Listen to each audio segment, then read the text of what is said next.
Hello, everyone, and welcome to another episode of the 1 Point Safety Show with Scouse and Scott. I'm one of your hosts, Scott. Welcome to today's episode. This is episode 4, where we will be recapping another Commanders win against the Atlanta Falcons. Then we'll go through our usual segments and we'll preview the next game. And then we'll look at our standout game of the week. And we'll take it from there. Short and sweet podcast, as always. So just introduce my co-host, Scouse. How are you doing, mate? Yeah, I'm good, pal. How are you doing? Yeah, all right. It's been another one of them weeks that seems to have just flown in. And here we are again, winning 6 out of 7 now. I mean... Yeah, it's looking good, bro. And 2 games above 500, which is just astounding when you consider the record we have when we were 1-4. Just absolutely incredible turnaround of events to be playing meaningful football in December is just something that's really, as Commanders fans or Redskins or Washington football fans, wherever you were, to playing games this sort of the season and this time of the year, it's just crazy when it means something. What are your thoughts then, Scouse, on how we're playing? Well, on defense, we're playing lights out. I think similar things to what we mentioned last week. You know, they've been on fire, playing really well. Del Rio is actually doing his job properly. You know, we can't. There's not much more can't argue with what he's doing. He even made really nice in-game adjustments as well. I saw, especially on the defensive line early doors. You know, when I was watching, it was like they were running it outside zones quite a lot, especially early on. And I understand why they did that, to try and get away from Payne and Allen. So I can understand why they were doing that. And they were getting some success early on. And then eventually, I think it was like probably halfway through the first quarter, I saw Del Rio was changing it and bringing, like, not calling a full-on blitzes, but actually having the corners coming in and actually jamming them a little bit more at the front. And that kind of stopped their kind of outside zone game quite a lot. So again, great in-play adjustments and early. Normally, when we see in-play adjustments from our coaching staff, it tends to be a halftime. So this was nice to see. It was early doors. He realized the original game plan wasn't working, and he changed it, and it worked. It gave us the desired effect. So yeah, I agree completely. I agree completely with you. I got to think that, you know, since we've moved to this kind of running attack style where we run the ball, you know, 30 plus times a game. I mean, I think it was about 37 times we ran the ball last week. Still heavily run focus, which is clearly a key to the success. You've got to give a big shout out to both lines, really. You know, the O-line started to press up and, you know, it's looking solid to give the running backs and let them get to that second and third level.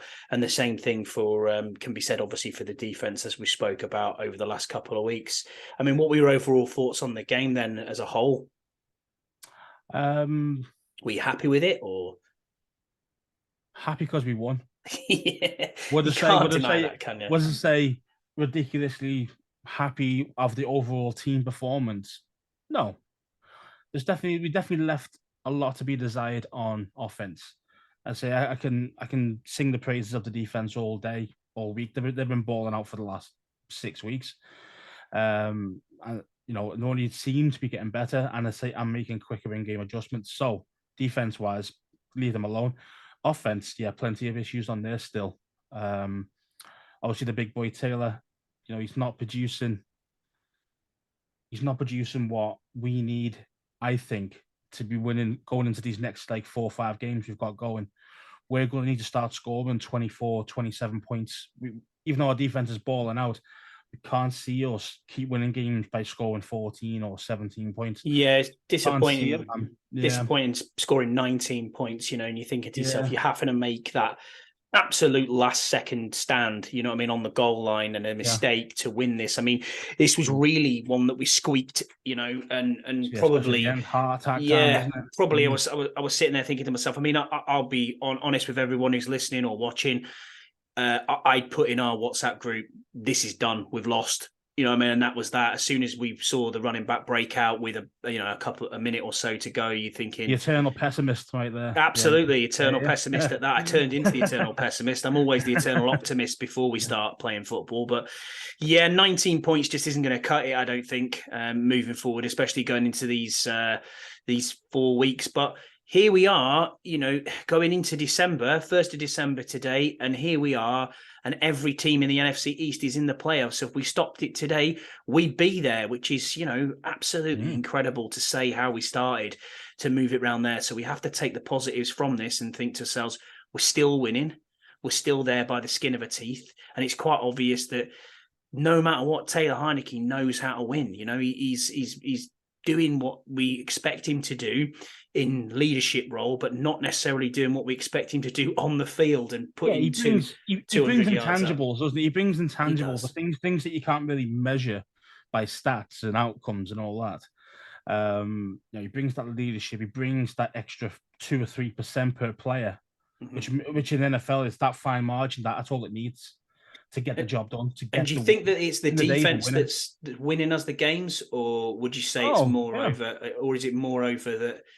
It's adjustments and they're stopping Taylor from doing what Taylor should be doing, or what we saw last season when he was starting by rolling out and extending plays. Well, that is Taylor's game. Exactly what you said. They're rolling out and throwing on the run basically. So there's good and bad points to this, and either way you can look at it. He said there's always going to be good or bad. You're looking at think about it if you're from Scott Turner's point of view. Well, you've got a Heineke. We know we've got limitations. We know he's got certain problems. So what do? We limit the ball. We limit the amount of times he has to throw the ball, which hopefully give you a better chance to win games. Because that's why we've changed such a heavy run game offense scheme, and then play action off that. So I understand that side of things. But then what he's got to understand is that if you're making Taylor play in the pocket as a true pocket passer, that's not his game at all in any way. I mean, the guy is very short, and he isn't Drew Brees. Do you know what I mean? So so he can't see. He can't like see through the big linemen. So you got these big hefty glocks in front of him, who are like 6'8". Most of them are 320 pounds each. He can't see, so he's got to loop these throws, hoping that the guy's going to be there on time, and that's why he's kind of go with the timing routes. But if they're slightly off, picks. Do you see what I mean? That's the problem we've got with making him play in the pocket all the time. That's not his game. They're trying to make him game manage. That's why his stats are shocking at the moment. 130-yard passing and 1 pick and 1 TD or whatever he got this time around. Yeah, it's not great. You always want your quarterback to be kind of, the 250 range. 250s, two TDs, 2 TDs, preferably no interceptions. But, around that kind of level, that's the kind of like the expectations from a starting quarterback in the NFL, especially if you win a game. But I can understand from both sides. Do you know what I mean? I can understand from Scott why he's making him stay in there, limit the times he throws the ball, let the line help him more. But then I also understand that you're not making him play to his best either. So it's Yeah, it's really a double-edged sword there, isn't it? Do you let Taylor roll out and be Taylor, or do you stick to this winning formula as we've had over the past few weeks? Which really this pushes us on quite nicely. So great segue there, Scouse. Appreciate that. Into our normal routine segment, which we call Splash or Gash. So I'll let you go first, as always, Scouse. Who have you got as a splash or made a splash on offense? B-Rob. Quite an easy one to pick. Just getting better and better every week, this dude. Isn't he just? He's such an animal, such a power hard runner. And I think he makes the offensive line look better than it actually is. Because sometimes he's getting like 3 or 4 guys hanging off him as he's still trying to get 3 or 4 yards. I mean, for me, everyone's on the offensive line. That's on him. So your national media are looking at the touchdown and saying, "Look at how he threw the cornerback out the way and rolled himself in for another 6 yards." There. But that wasn't the play for me. The play was, I think we were on a 3rd and 4, and he he just took over 3 or 4 defenders in the middle of the field and just rolled through them. Yeah, like in midfield, wasn't it? I think yeah, man. And there was just, it was almost like he stopped at the line and there was no entrance for him. There was no lane. There was no rushing lane. And then he just kept going. And I just thought, how has he got through there? Yeah, he's... And the good thing, again, is, we've said this the last couple of weeks, is, the coaching staff are sitting saying he's still not 100%.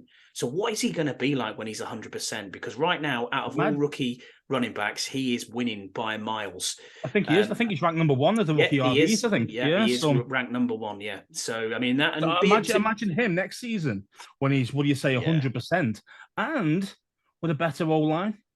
Well, hopefully with a better O-line, because I'm thinking we've got to go down the route of getting ourselves some guards, man. I still don't rate them. I know they're playing better, but it's still not. If you want to do well, you want to get to like the latter stages of playoffs and Super Bowls and think about those things. You need better. So I suppose you need better than Taylor as well, but you need start. I'm always a big firm believer. Start in the trenches first and build your way out. That's how I think of it. So. For sure. So we both look at football exactly the same way. As we said before, we're both lovers of the big guys up front in on both sides of the ball, on both lines. That's where we sit. So I'm going to have to give a bit of a splash to the O-line actually this week. I thought they were really good. I thought they helped B-Rob penetrate and Antonio Gibson, and we've been asking for them to do this for a good few weeks now, is to get to that second level. And I thought we did get to the second level quite well against what is... both teams were running the football. They're there. They want to run the football. They almost have exactly the same game plans, which is probably why it turned out to be a bit of a dour game, and a 19-13 win for us, especially with the weather, which we did mention last time, was, played into big consideration as well. The weather's a big one. I think that was the reason. Another reason. Shout out to the weather. Yeah. Yeah. It was just so wet, wasn't it? But to be fair, I was really surprised there wasn't many fumbles in the game, though. I'm surprised. No, both teams protected the football quite well, especially in that kind of weather. So I was quite impressed with that, really, from both teams, really, the running backs and even the quarterbacks. I don't think, did any of them lose a fumble? I can't remember. I can't remember. Did Mariota lose one? I can't remember, but Mariota's exactly like Taylor, isn't it? But worse. I don't rate him at all. I really don't rate him at all. And that's one that people were clamouring for before the season started. Why can't we get a Mariota in? Not for me. He's not for me. He's good with his feet. Good running back. Good with his feet. Yeah, that's what he's good at. He's good with his running. I think he got like 50, 60 yards, which is pretty good for a running back. Running back. A quarterback. But yeah, you think about it, you need more. And you need more to win in the NFL than just a running back. Yeah, I agree. Well, look, it works for Lamar. It works for Lamar Jackson, but hey, we're not going to get Lamar Jackson. He's still going to air it out though, and he is a little bit different. He is a different breed, really, compared to Mariota. He is, and I agree. He's like the RG3, but better. In my mind, that's how I see Lamar Jackson. I really do. He's like 2012 RG3, but better and not a gimmick offense. Exactly right.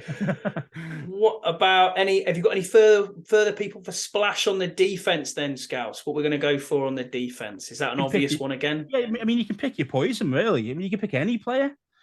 The defense was just absolutely on it. The only thing I would suggest is that really stood out. Got to be our man Cam Curl again. Yeah. Cam Curl was excellent again. I mean, I'm going to say Defoe. It's awesome, mate. I'm going to say Defoe for me. Derek Forrest was just incredible. And we had another semi WWE move with a tackle with him. That he was picking guys up. He's picking guys up and throwing them down. I think it was Mariota actually that he picked up and threw down. He was. Yeah, I'm surprised he didn't flag him for that. To be fair. Yeah, it was an interesting one, but he was an active runner at that point. So you think to yourself, okay, yeah, he's still slamming them, aren't you? Yeah, I've got to shout out Kendall Fuller as well. I'll eat humble pie again, or custard pie, whatever you want to say. I've thought Kendall Fuller looked like he'd lost a step, and he was looking like he was going to regress. But the last couple of weeks, he's been on fire, and picking that ball off in the end zone. I mean, left hand up by Deron Payne, left hand up, and batted the ball down. Those guys are singing live, aren't they? They're singing live. Yeah, the next two home games. What do you think about that? I think it's good. I think it's a good thing. I'm not. I take it you're not impressed with that song. It's all right. Not really. It's all right. No. It's not. I don't think it's something we can hang a hat on. I'm not big. Yeah. to be fair, I think it will be. I think the fans are going to gravitate towards it. Do you think so? But me, I'm just not a fan. Just not a fan of it, man. Don't know why. I just can't get into it. Yeah. Maybe we'll get him on the podcast and they can explain it. I don't know. Yeah. Who knows? Unlikely. Go on then, Scouse. What do you reckon for your gash this week then? Who was absolutely gash? Do you have anyone? Well, you got to pick Taylor, haven't you? Yeah, of course we have. Yeah. I mean, you kind of mentioned all about him before, anyway, about what was going on with him, and stats wise, not good enough. But again, I see why Scott's doing it like that, but I also see why Taylor's not getting those stats that we want him to be getting. Yeah. It's on play calling, ridiculous pick. You just do it there. I mean, it was a great play by the linebacker, but he shouldn't even near there. That's an awful pick. It really was. Yeah, it was a really poor decision. Really poor decision. And I just floated on him. It's like, mate, if you wanted to, I understand what he was trying to do. He was trying to get Dotson in the flat. Mm-hmm. But loop it over that guy into Dotson's hands, but obviously just didn't get enough on it and just right into the guy's hands, which is so easy for him. Really, really poor play, poor decision, poor execution. Yeah. So for me, it has to be Taylor. Just has to be Taylor. He's the only. I mean, Curtis Samuel, you could say as well, because he didn't do anything. But again, is that because we're not using him? It's not like he's caused any problems. He's not Dotson, you could say the same. You could say the same, but Dotson, he didn't do anything at all. Was he targeted? That's the point. I don't think he was. I think he was targeted once. He got picked. I think that's what it was. I mean, I understand what Taylor's all about. He's like, I've got to give it to Terry, and you understand that he's getting paid big dollar. He should be getting the ball. He should be, but you've also got to get your other guys involved as well. You can't just keep making them fake decoys all the time, because eventually the defense is going to go. He's not going to go there anyway. He's not going to go to Dotson. He's not going to go to even Gibson in the flat or whatever. He's not doing that. So he's only aiming for Terry. So just double him and go ahead then. Yeah, I've got to give a few shout outs as well. Like hat tips if you want for a better word. The tight ends were blocking their absolute arses off all game. They were very, very, very good. Blocking. Even Cole Turner was out there blocking. Trying to let the running backs get through, which was good. The jet sweep moves seemed to work as well. De'Ami Brown had a really good catch.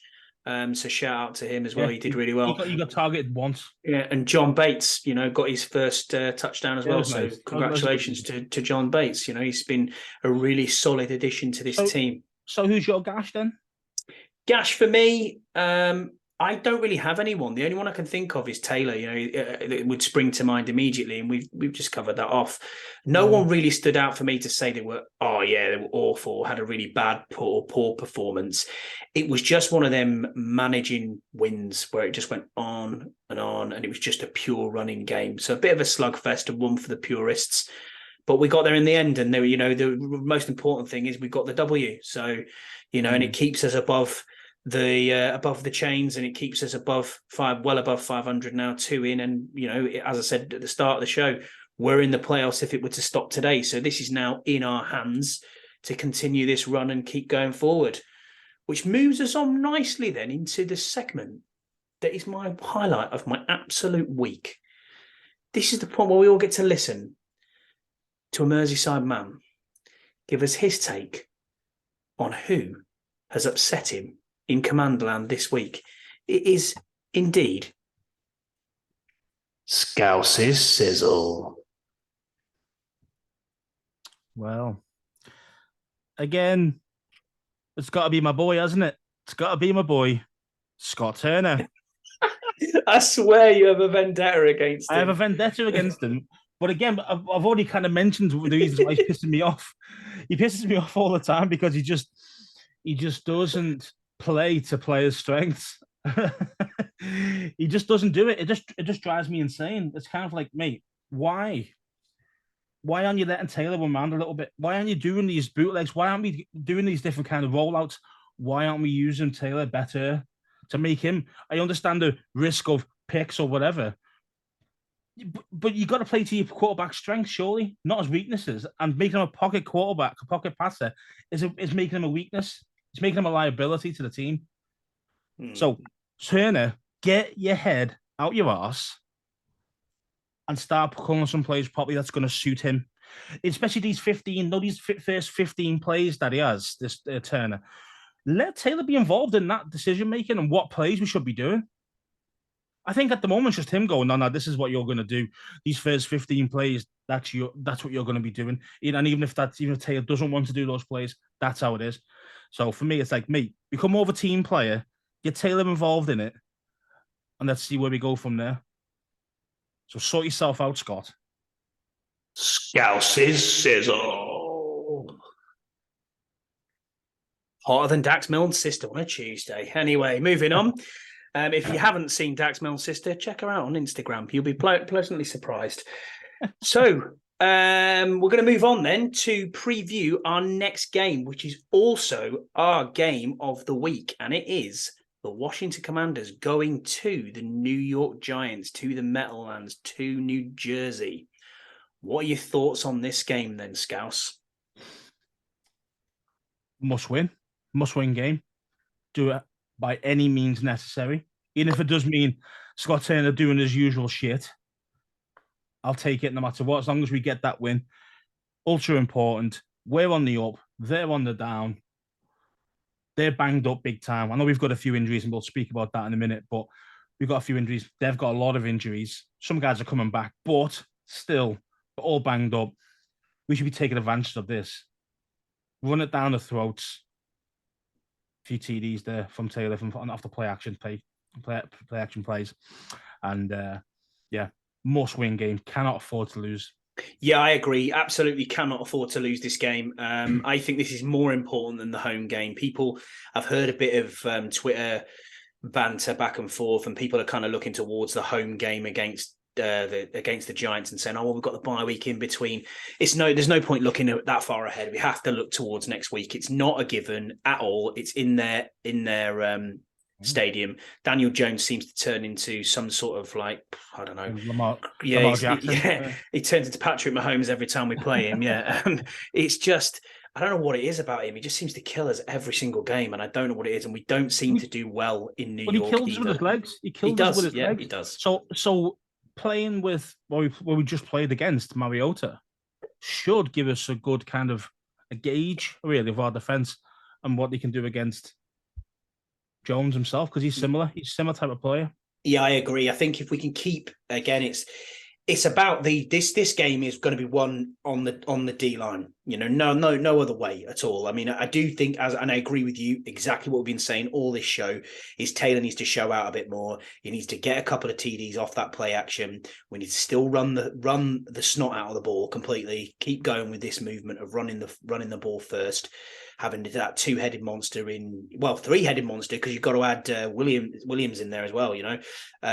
He runs hard, man. Man, he does. Mm-hmm. So, you know, having that three backs that can come in and just run the snot out of the ball is what you really want. But at the same time, this is down to, I think, we have to stop Saquon Barkley, who looked the last couple of weeks that he's fell off a little bit, and maybe he's feeling the pressure of, you know, because they seem to run the ball as well, quite well, and they're not seemingly letting Daniel Jones throw the ball.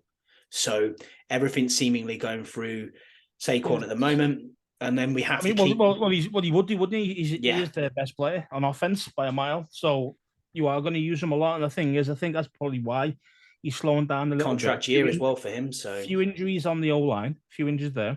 But also, as well as that, he's probably banged up that we don't know about. In the days of running back, we're playing every week. You know, he's probably getting 20, 30 snaps a game. Yeah, it's a lot. It's a lot. He's getting a lot of punishment, even if he might not be on the injury list. So there's always that. I mean, did you see one of the plays on our defensive line against Atlanta, where obviously you've got 5 guys on the line, yeah? 3 of them, treble team Allen, and then the other two double team. Yeah, so there was a massive acres of gap, like absolute massive, like 6 yards out, like wide, big massive gap through the middle. So if that's going to happen again, which to be fair, you might see it, you might see something like that. If they split us that wide open in the middle by doing something like that, You can see Saquon going right through the middle there. So I know. Davis has got to be standing right there. He's quite liable to break off on the a big side run like there. he was. Definitely. He's got to be right in the middle of where that gap is. He's going to be right there, and then end him. Exactly. So talking about the injury report then, so we've got the latest injury report here for the Commanders. So today's practice, we had 3 did not participate, which was Dax Milne, Benjamin St. Goat, as you call him, and Trey Turner. And then we had 4 with limited practice, which was Antonio Gibson with a foot injury, Tyler Larson with a shoulder injury, Logan Thomas with a rib injury, and Chase Young, which it's down as knee, I think, still, or it might not even have anything against that. What's your thought on how we're banged up and who you think can come out of that, or do you think the 4 limited participants play? I think the limited it'll depend on what they are kind of, at the end of today's practice. Obviously we're doing it Thursday evening, so that one's not come out. No, it's not come out yet. It'll probably come out in about an hour after we record this. So it depends how they progress. If they're still limited, there'll be a questionable designation on game day. So there's still a chance they might play. However, if someone's not a DMP again, for example, I think St. Just is already out. Yeah, I think he's already classed as being out, to be honest. So he'll probably be another DMP today, and then they'll probably just designate him as being out. Yeah, what do you think on that? Because we've heard the coaching staff say, "Oh, it's just a little, it's just a little injury. It's nothing major." We're now at 13 days on where he hasn't played at all, and he hasn't practiced. So that's now.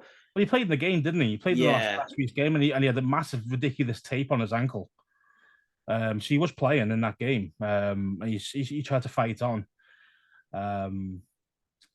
But yeah, he's. And then if we go to the Giants side, it looks like they're getting Evan Neal back, and it looks like also they've got Feliciano, who is a limited participant, who's their starting centre. So you're getting a big O tackle there, and you're getting their starting centre back.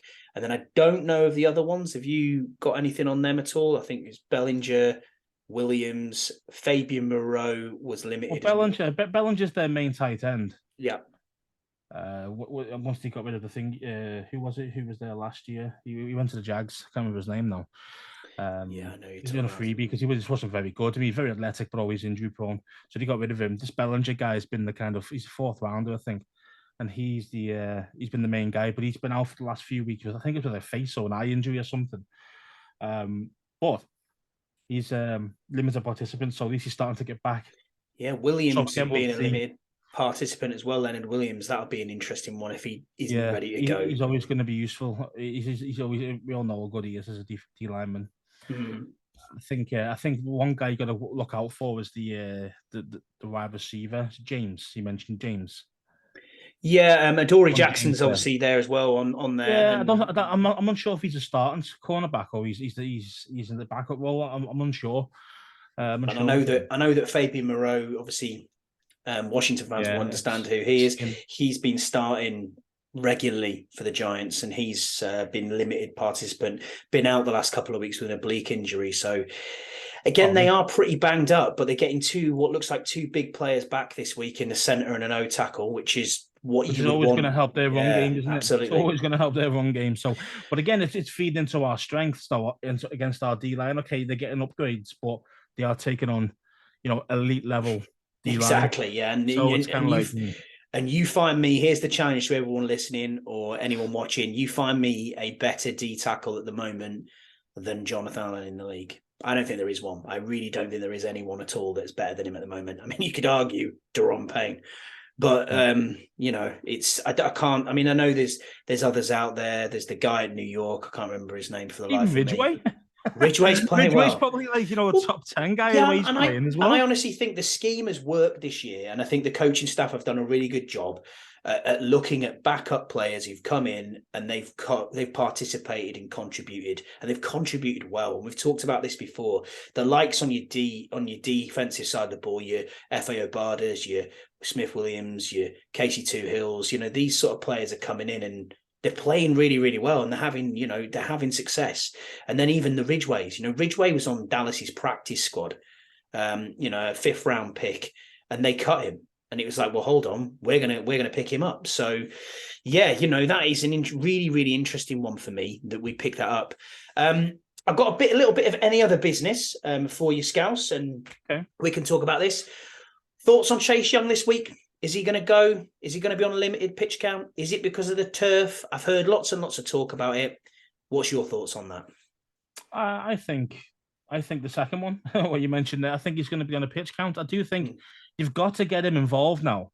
It's kind of like you're stretching it out a bit too long now. I understand he was ill last week, and it might have just like a genuine illness. It might have been that he literally shit himself because he didn't want to play. Could be in his mind. Could be anything. We don't know for sure. But we've got to get him out there at least for a few snaps, at least 5 or 10 snaps in the whole game. Just get him out there, see what he can do, especially maybe like the long, like the third and longs where you're going to be doing pass rush scenarios. Where you're going to set the dogs free, basically. Yeah. Get him going, then get him on those plays and see what he can do. It'd be a great boost to the team just to see him back on the field for a little bit. So, any kind of bonus, any kind of a boost that we can get, we'll take it. So for me, it's get him out there, see what he can do. But again, limited snap count. Yeah, I agree with you. I do agree with you completely. I do think that we need to see him on a limited snap count. I think at that point where you need a sack and it's an important play, that's where I'd like to see him put in and thought, you know what, But as I watched Jack Del Rio earlier in his press conference, and he said he's just got to come in and play in the scheme. It's not about him being a superstar. It's not about him coming out and, wowing everyone and back in the national headlines. It's about him playing as part of this team, because this rotation and this D-line and this scheme has done really, really well, especially over the last month. And that's what's really stood out for me with this winning record. I agree. I just hope that he buys into it like everybody else has. Even Tez has actually bought into it, and now he's starting to see and reap the rewards of that. But before, he wasn't really doing it. You can tell he was still trying to do his own thing a little bit early on in the season. I need to make a play. I need to do this and trying things that weren't within the scheme. So slightly out position. And in the NFL, only needs 1 or 2 yards slightly out position, and you're getting burned. Mm-hmm. So if so the other guy can't cover. Do you see what I mean? Those type of things, just like a knock-on effect. So, but even he's bought in. So if he's bought in, Chase Young, I think Chase Young will buy into it, and I think because Kerrigan's there, and I think Kerrigan's actually one of his actual heroes. Yeah, he is. Yeah, because don't forget Chase Young's a DC native, isn't he? Mm-hmm. And I've seen loads of videos of when Kerrigan first started come back as a coach. He was like, I looked up to you ever since I was in like 5th grade, and those type of things. So if he's saying something to him, he's going to do it. Do you know what I mean? Where if he doesn't trust it, like Sam Mills, he didn't trust what he was saying. No, I don't believe what you're saying. You're shite. I'm going to do my own thing. And that was a big problem why our D-line was so disorganized. But since he's gone, brilliant. Yeah, we've on the same page. Completely agree with you. Finally, then, what's your thoughts then on the Sean Taylor Memorial? And I will call it the Memorial. It was not a statue. It was a memorial. What are your thoughts on that? Yeah, I mean, at the time, I thought originally it was a statue as well, that it was going to be a statue. So you're kind of a little bit underwhelmed, really, when you see it. You think, oh, that's not a statue. What's this about? But then when you kind of read into it, and obviously I had the privilege of speaking to Jason Wright on the Bunker with Burrows' podcast early on this week on Monday. Yeah, shout out to Burrows and Freddie as well. Yeah. I mean, brilliant, unbelievable. He got Jay Wright to come and speak to us, but he mentioned it as well. It was kind of like, look, so we've worked with the family for a long time on it. There's a reason why it's like that. There's a reason, like the gaps between, like, the where you can see like kind of like the outcut, the mannequin bit, like it's like wires, isn't it? Like wires. But I think that's the idea behind that, and that was on the daughter's kind of thought process was. I've heard that they were saying that it was almost like he was going to be. He's there, but he's not there. Yeah, his clothes are there, but he's gone. And that's why he wanted that kind of see-through kind of look in between, if that makes sense. I think the case looks amazing. The case. Yeah, you must spend a lot of money on that case. Glass is about an inch thick, and then obviously the bottom bit's really nice. Mm-hmm. But obviously, inside it, I can understand again 2 sides of the story. I can understand why people going, why isn't it a big bronze thing outside? and I get that. I understand. Yeah, I think there could have been. I mean, I was initially the same sort of feelings as you. I was a bit underwhelmed and a bit disappointed in the way it was put together as well. I did think, hold on a minute, is this in Dick's Sporting Goods, or is this, something that we're trying to put together? But I wasn't. There was little nuances that I thought we could look to do a little bit more with, like, why is it a Nike shirt and not a Reebok shirt, which Sean would have worn? Well, why wasn't the helmet taped up? You know what I mean? That's the sort of thing. But don't forget though, I mean I understand that the taped up bit, but don't forget he got fined for that. So it wasn't like he was allowed to do it every game. He got fined every time he did it. So probably not a thing to show how to be against the rules, considering that we're not meant to be against the rules anymore at Washington. We're not breaking the rules no more. So I can understand why that. I mean, I think the Nike thing is purely because they're sponsored by Nike now, and that's why I think, honestly. Okay. I don't think there probably isn't any Reebok available ones out there. Yeah, you're probably right. You're absolutely probably unless right. They've got a game worn one somewhere. Unless they've got one somewhere, that would have been cool. Yeah. An actual a real game worn Taylor jersey on there. That'd have been really cool because like he actually wore it, and he used to wear soccer shoes. He did used to wear soccer cleats. Yeah, he used to wear soccer boots. So again, people go, "Oh, what's this about?" And he did wear Adidas. So there's nothing wrong with that. It was just kind of, and it was obviously all on the family. So it was not. And to be fair, as long as they loved it, that's all that matters. Yeah, that's all that matters. Yeah, sure. We think we're fans. We love the dude. Yeah, sure, but the end of the day, we don't love them more than they do. Do you know what I mean? Their own family. So as long as they're happy with it, I'm happy with it personally. And I do think when we get a new stadium, I think they might do something a bit more. Maybe a big iron bronze statue outside or whatever you want to call it. I think you might have one of those in the new stadium. I think we're right too.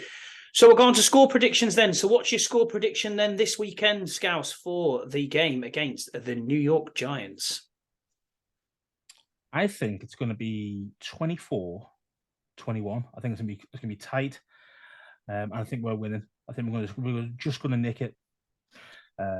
It's going to come down to one or two plays.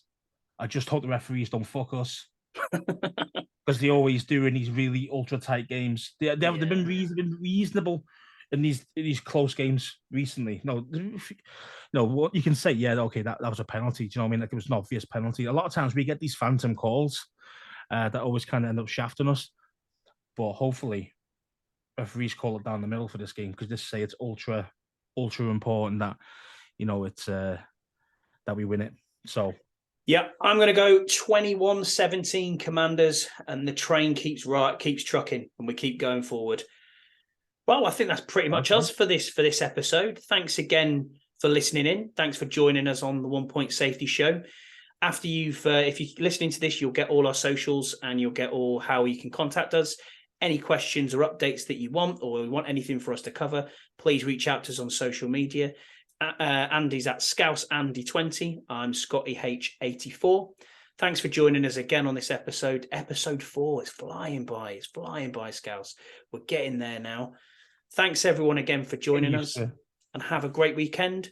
And let's hope for another Commanders win.